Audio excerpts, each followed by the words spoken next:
avaamaan ne ja... No aava, miten me joudutaan lämmittämään Kurkelan sauna oikeaoppisesti. Eli sitten niinku otetaan nämä tuhkat pois täältä.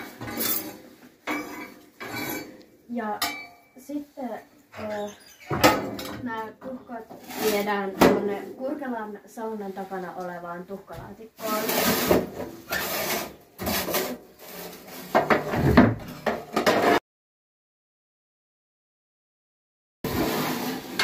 Tuhkalaatikko laitetaan kokonaan kiinni ja pidetään kiinni koko saunan lämmittämisen ajan.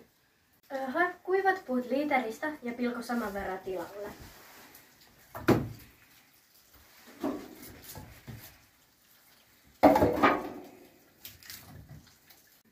Huolehdi, että vesiastiassa on vettä.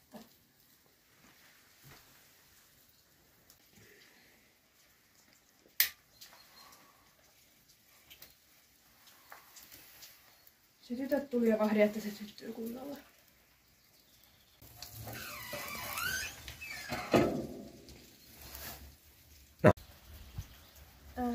Lisää puita kerran tai pari. Sauna on valmis 45 minuutin päästä. Huolehdi saunan siivaamista jokaisen saunomiskerran jälkeen. Kivoja saunomishetkiä!